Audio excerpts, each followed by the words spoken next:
Hello सब पैघ सबके नमस्कार। हम छी सोनी झा। अहाँ सबके बीचमे फेरसँ एकटा हम नवगीत लऽ कऽ उपस्थित छी, जेकि चैतावर छियै। एखन चैतके महीना चलि रहल छै तऽ सोचलहुँ एकटा चैतावर भऽ जाय। आशा अइ जे हमर गीत अहाँ सबके जरूर पसन्द होइत हैत। तऽ आउ सुनल जाय एकटा चैतावर।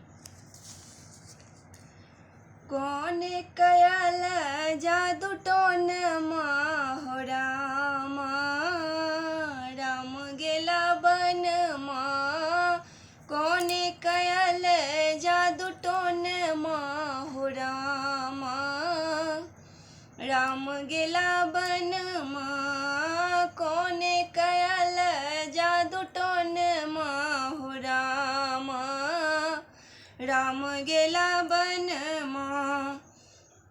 धन्य राजा दशरथ धन्य रानी के कई, धन्य राजा दशरथ धन्य रानी के कई, धन्य ओ कोप भवन हो राम, राम गेला बन धन्य ओ कोप भवन हो राम, राम गेला बन कौन कयल जादू टोन हो राम,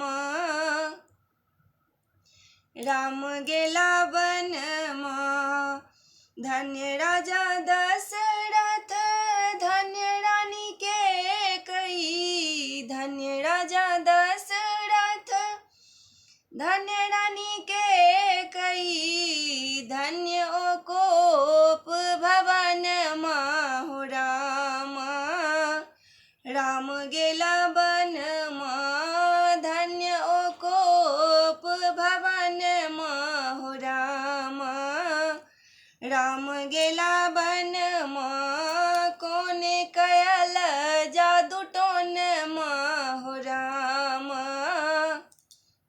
राम गेला बन राम लखन सिया बन क सिधारल, राम लखन सिया बन क सिधारल, दशरथ त्यागल परन हो राम, राम गेला बन दशरथ त्यागल परन हो राम, राम गेला बन राम लखन सिया बन क सिधारल, राम लखन सिया बन क सिधारल, दशरथ आगल परन हो राम, राम गेला बन कौन कयल जादू टोन हो राम, राम गेला बन कौन कयल जादू टोन हो राम,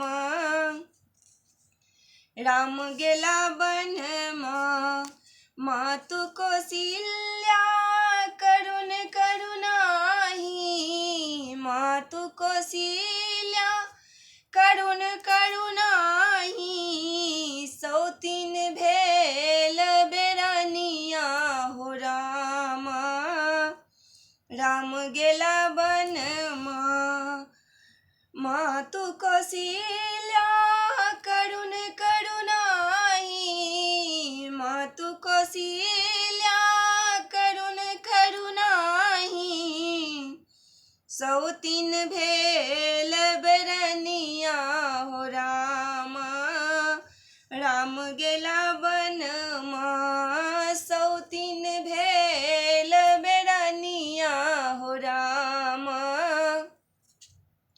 राम गेला बन तुलसीदास प्रभु तुम्हारे दरस को, तुलसीदास प्रभु तुम्हारे दरस को, सौतीन कोप भवन हो राम, राम गेला वनमा सौतीन कोप भवनमा हो रामा।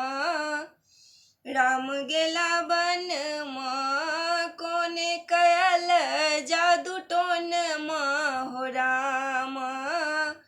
राम गेला वनमा, राम गेला वनमा। जय मिथिला, जय मैथिली।